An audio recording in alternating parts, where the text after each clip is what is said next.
Join me, if you will, as we take a journey to view the birth of an amazing fighting force, the United States Marines. So let's go back to the beginning, to the bar that birthed a battlefield. It's November 10th, 1775. The air in Philadelphia is cold. Lanterns are flickering on Water Street as river mist can be seen in the alleys. There's a tavern there. It's called Tavern. Nothing amazing, just a typical tavern. The smell of ale, wet wool, and tobacco in the air. Men argue, laugh, and they slam tankards on tables that are already getting scarred from years of rebellion-tinged talk. But tonight, something's different. There's a fresh handbill hanging on the tavern door. It says, "To all stout fellows who wish brisk duty at sea, enlist now in the Continental Marines." Simple, kind of underwhelming when it comes down to it, but that is how one of the most feared fighting forces in history was born, in the middle of a bar room and a war barely 6 months old. Now, earlier that same day, just a few blocks away, the Continental Congress met in Carpenter's Hall. The minutes looked tame enough, motions, votes, resolutions, but buried among them was a single line authorizing 2 battalions of Marines to serve as landing parties for the Continental Fleet.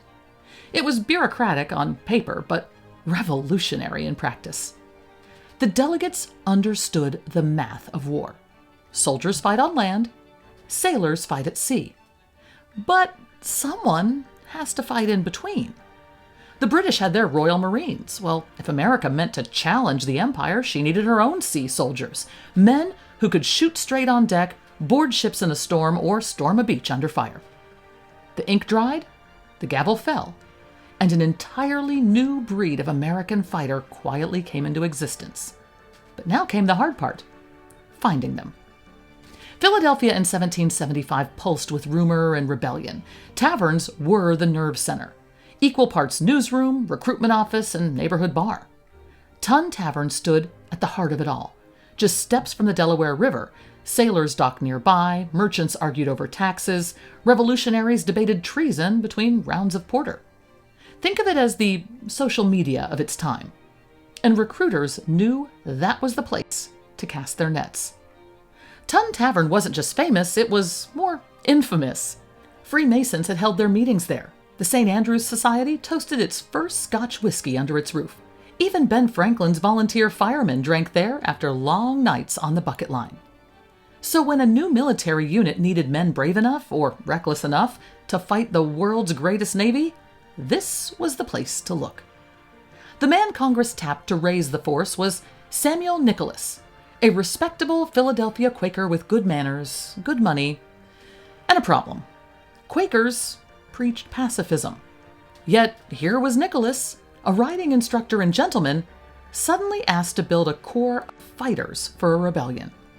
Now, history doesn't say how many meetings he missed at his Quaker meeting house after that, but it is safe to assume the elders frowned.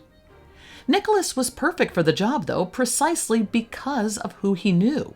His family owned another tavern, the Conestoga Wagon Inn, giving him a built-in network of strong backs and loose tongues. He took the commission and got to work, walking a razor's edge between respectability and rebellion. Within days, recruitment posters appeared across the city, and within weeks, Nicholas was being called Major Nicholas, the first commandant of the Marines.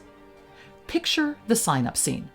The tavern is loud, the floor is sticky with spilled ale, a sergeant in borrowed Continental blue leans across a barrel-head table, shouting over the noise. 2 shillings a day, lads, brisk duty, steady pay, and a cut of the prize if we take a ship. Men sign. Farmhands, dock workers, sailors, a few free black men too. Their names are scattered across early muster rolls. America's first Marines were not polished patriots. They were scrappers drawn by adventure, ale, or desperation. Some probably signed their names with just a shaky X. They swore allegiance not to George Washington, but directly to Congress, and that small difference made them something unique.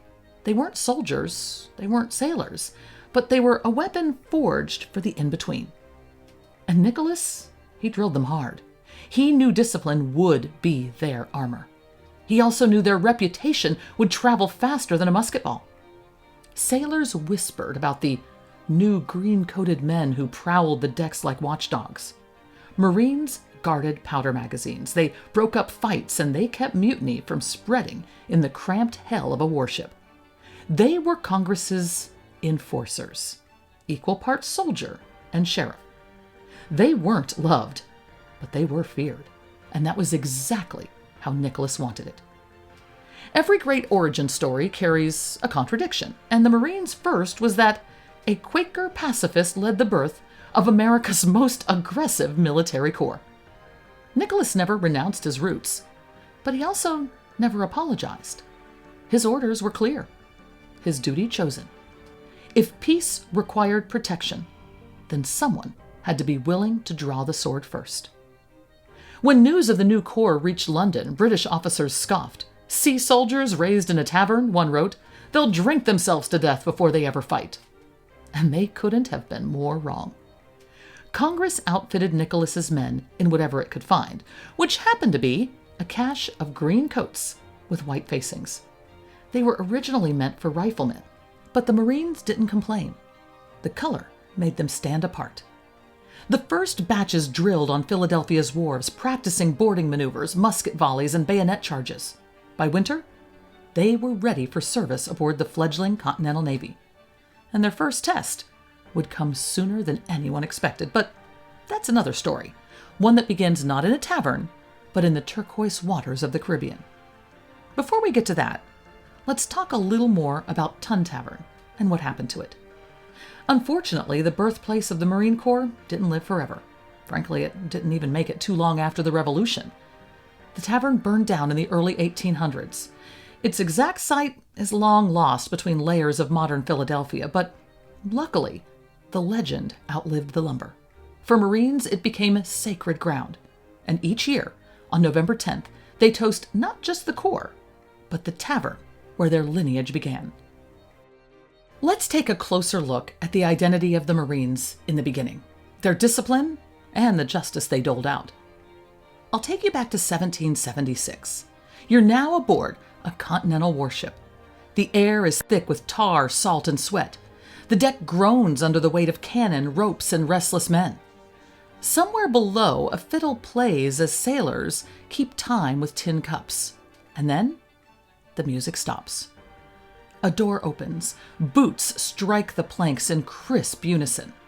A row of men in green coats step into the light, muskets polished, eyes hard, faces unreadable. The sailors go silent. These men who have just walked in are not any ordinary shipmates. They are Marines, and everyone knows better than to cross them. Now, the Marines' look was accidental. It was the result of desperation disguised as design. When Congress authorized the Corps in November of 1775, it barely had uniforms for the Continental Army, let alone a brand new branch of sea soldiers. Warehouses were empty, the treasury was worse, and what they did have was a leftover stock of riflemen's coats. Green wool, white facings, brass buttons. The Army didn't need them, so the Marines took them. It wasn't the blue of Washington's soldiers or the red of Britain's. It was something else, a color that said, "We don't belong to either world." Green made them visible on the deck and in memory. And even before the first shot was fired, the Corps had found its identity. Accidental, improvised, and it was proud of it. If the Continental Navy was a floating city of chaos, half patriots, half pirates, then the Marines were its enforcers. Their job wasn't to make friends. It was to make order. Picture the scene on any given voyage. The ship rolls with the swell. Men curse and sweat over the guns. Tempers flare. Someone steals rum from the galley. Someone mouths off to an officer. And when things go too far, the Marines step in. They guard the powder magazine, the lifeblood of the ship. They patrol during long night watches. From the beginning, the Marines carried a reputation that bordered on myth. Sailors whispered that they were half mad, men who could drink all night, fight all morning, and still stand watch without blinking. Part of it was propaganda. Part of it wasn't. Court-martial records read like tavern gossip set to drumbeat. Marine charged with theft of rum. Marine engaged in brawl with sailors. Marine deserted while in port, later returned voluntarily. They fought hard, and they lived harder. When battle came, they were the first to climb the rigging, the first to cross to the enemy deck, and the last to break formation. Naval warfare in the 18th century was brutal, smoky, and close. Ships closed within yards of one another, cannon thundering broadside to broadside. And that's where the Marines earned their legend. During battle, they would climb into the rigging high above the deck, muskets slung across their backs. From those swaying perches, they aimed down at the enemy deck, picking off officers, gunners, and helmsmen one by one. To the British, it was unnerving, death descending from the clouds. To the sailors below, they were salvation. When the smoke cleared, the Marines climbed down, their hands blackened with powder, their faces streaked with sweat, and the Navy owed its victories to those unseen ghosts from above. But then came the dirtiest work of all: boarding actions. When ships locked together, the Marines were the first to leap across that gap. They stormed enemy decks, cleared gun crews, and seized control of the vessel. And when it was over, they got paid. Congress promised a share of any captured ship's value, prize money. A successful boarding could make a poor Marine rich for a season, and that incentive fueled courage or recklessness, depending on how you look at it. True to their tavern origins, Marines fought not just for country, but for the thrill of the gamble. There was, however, one tragic flaw in their appearance. Loyalist troops, the Queen's Rangers, also wore green, and so did some German regiments fighting for the crown. In the smoke of battle, confusion was deadly. Imagine a Marine detachment storming a fort, smoke curling, muskets cracking, someone shouting, "Don't shoot, they're ours!" And then the grim realization, they weren't. Friendly fire wasn't rare. It was inevitable. The Marines' distinct color had become both armor and target. And not every act of Marine discipline was noble. In the confined world of 18th century ships, punishment could be harsh, even fatal. Marines stood guard as sentences were carried out, sometimes turning their muskets on their own to keep the peace. A sailor once wrote in his log, "Better to fight the British than offend the Marines, for they shoot quicker." That blend of respect and fear defined the Corps. They were peacekeepers in a place without peace, men whose presence meant order or violence, depending on the need. For Captain Samuel Nichols, the man who built them, every success came with risk. His Marines were disciplined enough to win, but wild enough to scandalize Philadelphia.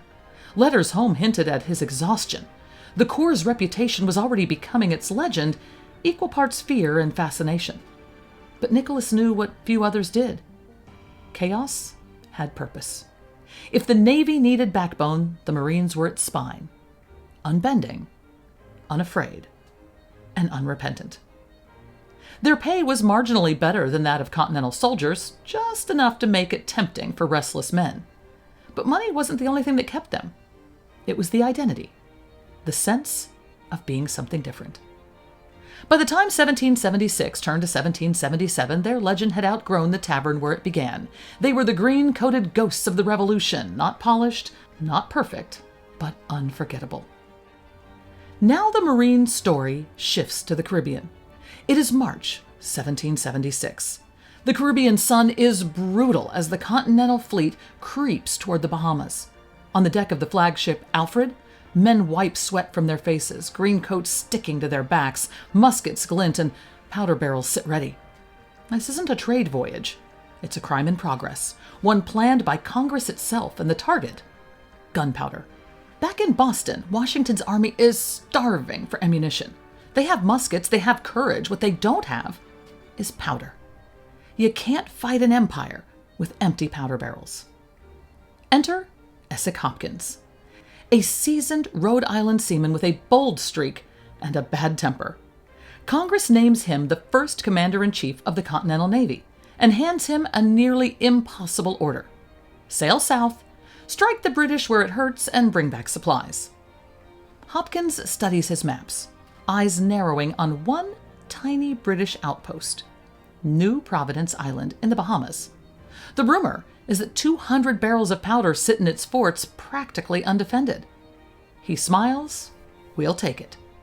And aboard his flagship, 200 Marines under Captain Samuel Nichols prepare to make history. In February 1776, the small ragtag fleet leaves icy Philadelphia. Masts creak, ropes snap, sails bloom like wings. The men are half-trained, seasick, and dangerously optimistic. Their orders are vague. Their goal is clear: steal Britain's gunpowder before Britain steals the Revolution. They pass Cape Fear, cut through the Caribbean winds, and after weeks at sea, hungry, exhausted, and blistered, they finally sight the green outline of New Providence on the horizon. This isn't just any mission. This is the first amphibious assault in American history. On March 3rd, Hopkins calls his officers together. They lean over a crude map. 2 forts guard Nassau's harbor: Fort Montague to the east, Fort Nassau near town. The plan is to land Marines before dawn, seize the powder, and sail home before the British can blink. Nicholas nods, "We'll go ashore at first light." He and his Marines load into the longboats, green coats against the gold water, muskets upright like oars. The air smells of salt and gun oil. Above them, gulls scream. But on the island, the British governor, Montfort Brown, isn't sleeping. Word of the American fleet has already reached shore, so he orders the powder moved inland. By the time the Marines reach the beaches at dawn, half the prize is gone. The theft has already been stolen from them. But still Nicholas gives the order to advance. Sand churns under heavy boots. The Marines push forward through thorn and heat, green coats darkening with sweat. British cannon flash from the walls, but most shots go wide. When the Americans storm the gate, the defenders break and run. The fort, it's theirs. Inside they find empty powder magazines, scraps of paper, just a few barrels a shot, and the bitter taste of being outplayed. But Marines don't quit. Nicholas reorganizes, and they march west toward Fort Nassau. On March 4th, under the glare of a merciless sky, the Continental Marines enter Nassau. Civilians watch from shuttered windows. Nicholas keeps his men in line: no looting, no drunkenness, no revenge. They may have been born in taverns, but here they're going to act like professionals. The Union Jack falls, the new American flag, 13 stripes and a field of pine, rises in its place.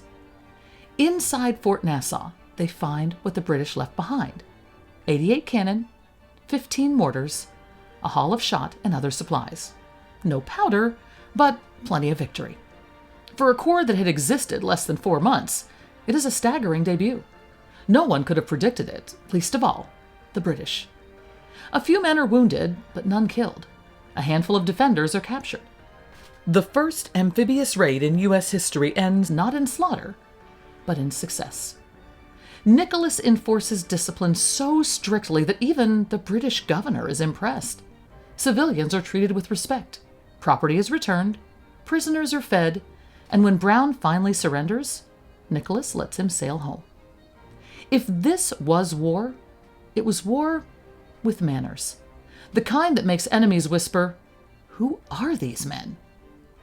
By March 17th, the Marines and sailors haul their captured guns aboard ship. The voyage home is rough: storms, disease, exhaustion, but spirits are high. They have proven the Corps can fight, march, and command respect. Hopkins, however, has made enemies of his own. Congress expected him to strike British targets on the mainland. Instead, he went island hunting. When he returns to Philadelphia, he's censured and eventually suspended. Nicholas and his Marines escape the politics. History remembers their courage, not Congress's scolding. The war drags on. The Marines serve aboard ships and in coastal raids. They fight in skirmishes from the Carolinas to Nova Scotia. But when the Revolution ends in 1783, the new nation is broke. The Continental Navy is disbanded. The Marines, without ships, without pay, without a mission, they vanish too. One historian wrote, "They died as they were born, quietly and without ceremony." It should have been the end, but America is nothing if not forgetful in one decade and fearful in the next. In 1798, a new threat rises, the quasi-war with France. French privateers raid American ships, merchants panic, and Congress scrambles. And someone in that hall remembers the Tavern men, the Marines who stormed the Bahamas, kept discipline at sea, and disappeared without complaint. So Congress writes a new resolution. The Marine Corps is reborn. Same name, same mission, same attitude. From the ashes of disbandment, they march back into existence, tougher, leaner, and just as fond of proving everyone wrong. Now, Samuel Nichols doesn't get to live to see it. He died in 1790, likely of yellow fever, buried in an unmarked Quaker grave. No statue, no parade, just a quiet patch of earth for the man who founded America's loudest legacy. But every Marine who has ever stepped off a ship carries his contradiction. A peace-loving man who created warriors. A Quaker who made fighters of legends.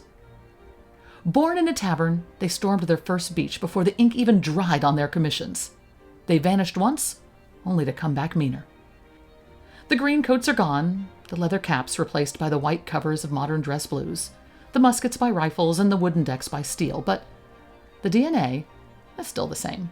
For 250 years, the United States Marine Corps has been rewriting what it means to be first to fight. Their story began with rum, grit, and a group of men who could fight like hell, then raise a glass when it was over. And today, that same spirit lives on.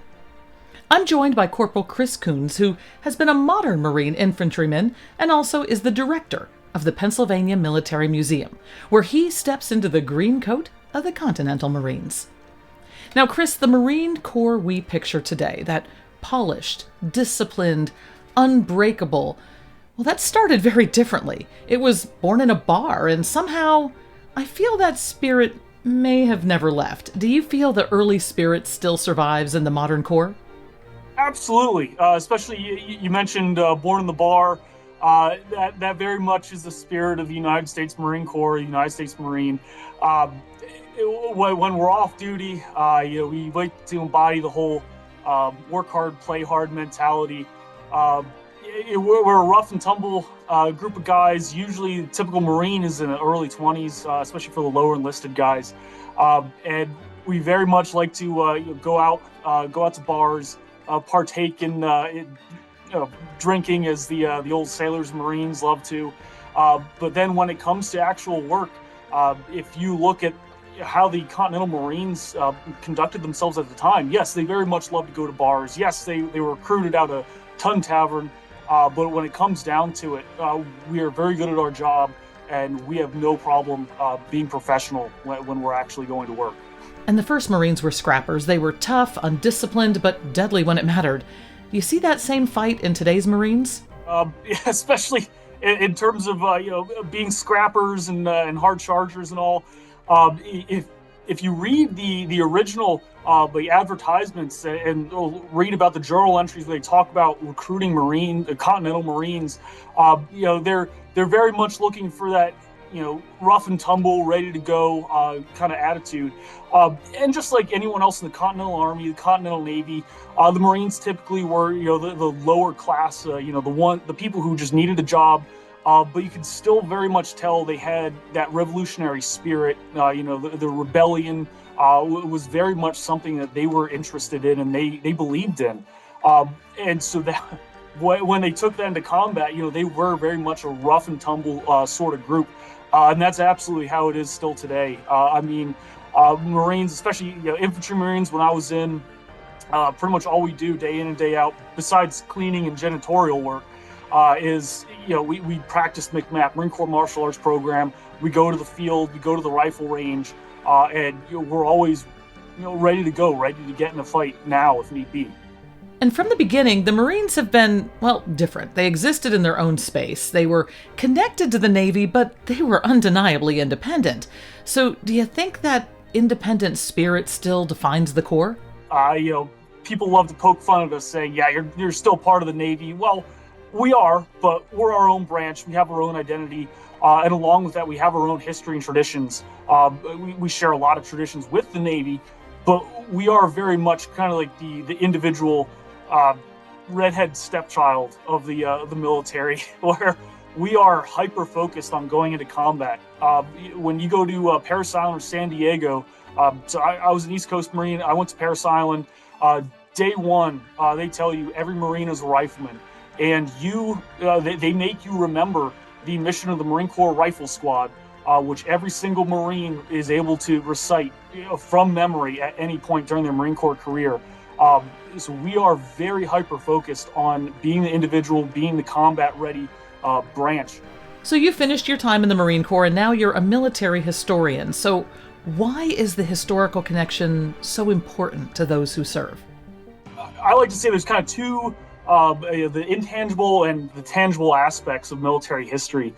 So the tangible is the lessons learned from the past. So something I always did as squad leaders and NCO was I like to do the battle analysis, battle studies with the junior Marines, my fellow enlisted guys, just to study what happened in the past, what we can learn from history that we can take to tomorrow's fight, or to take in our everyday lives to make decisions. Because that's all history is, after all, just decision after decision building upon each other. But the intangible, I think, is what really sets the Marine Corps apart. And that's the esprit de corps, the camaraderie, the brotherhood, the invisible force that binds all Marines together. I mean, if I go out in town tonight into a bar and I saw another guy with an EGA shirt wearing an Eagle Globe and Anchor, we're automatically best friends because we have that camaraderie, that esprit de corps that binds us all together. And I think that's one of the most important parts of the Marine Corps is from day one, you're learning about November 10th, 1775, Tavern, regardless of whether it's the myth or legend or the truth, we're taught the history of the Marine Corps. And that's something that we place higher than any other branch. And I feel that really drives our spirit, drives our camaraderie. And when it comes down to it, if you're looking at that PFC, that Lance Corporal who's in a dirt hole, he's freezing his butt off. He had MREs for the past month, hasn't had any real food and water out of a disgusting canteen. You might want to think like, I'm just going to go home. This is stupid. I don't want to be here. But in a Marine's mind, and a lot of times what kind of got me through is thinking, well, man, it sucks now, but it would really suck to be that Marine in Way City, or that Marine in Iwo Jima, or that Marine during the 10 crucial days marching with George Washington wearing ratty clothes, no shoes, and in negative 10-degree weather through the snow and mud. And when you compare the Marines of 1775 to today, what stands out the most? Well, by far the size. The Marine Corps then was obviously very small. It was all made up of ships companies. So they would appoint a commander who would be the ship's company commander, and he was responsible for recruiting his entire company. And then they would solely be aboard ship unless they were, they were in port and they needed to go march with Washington's army or something like that. Whereas today we have, almost every single job short of, anything in the medical field or religious field.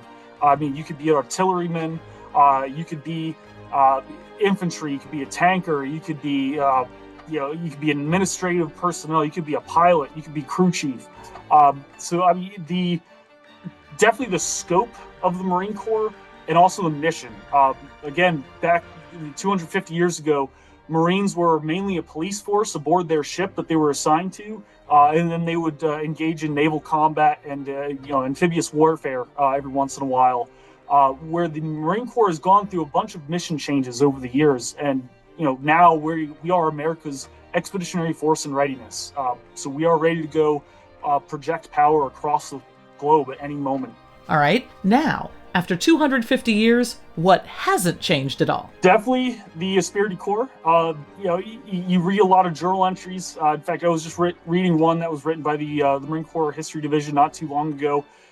And it was kind of interesting seeing these similarities and thought processes between this lieutenant that they were recording his journal from and the modern Marine, where we were very much looking forward to getting to combat. We were enlisted to get into combat, and fight for our country. And I think the biggest similarity is the adaptability. So I already kind of alluded to it, but back in the Revolutionary War, Marines were, they were supposed to be sailors from the sea. Now that's two different jobs. That's a sailor, that's the Continental Navy, and a soldier, that's the Continental Army. So you're doing really two jobs aboard a ship. You're expected to go into the rigging. You're expected to be a marksman. You're supposed to be able to shoot better than anyone else in the Navy or the Army or the Marine Corps at the time.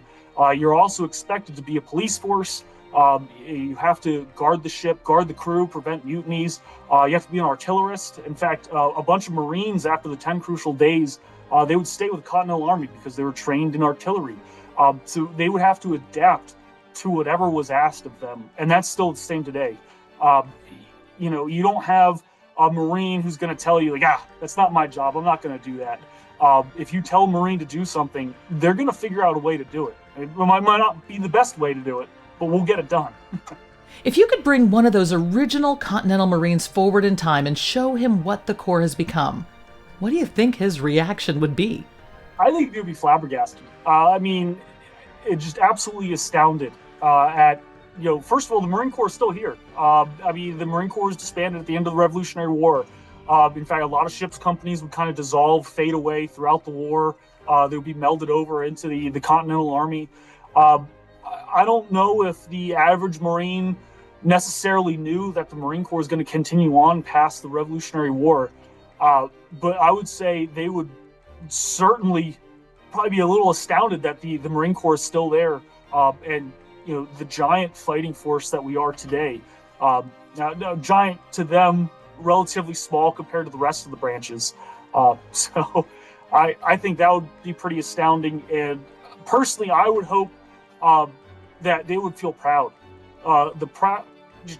Just happy that they started, they had one of the opening chapters in one of the greatest fighting forces in the world, really. Which I might be a little biased, but looking at our record, we're doing pretty good in terms of combat. Chris, thank you for your service, and thanks for helping us remember where it all began. From Tavern recruits to a global force in readiness, the uniforms, the weapons, the missions have changed, but the Corps remains a brotherhood of fighters, bound by history, driven by that same relentless spirit that began in a Philadelphia bar. Happy birthday to the U.S. Marine Corps.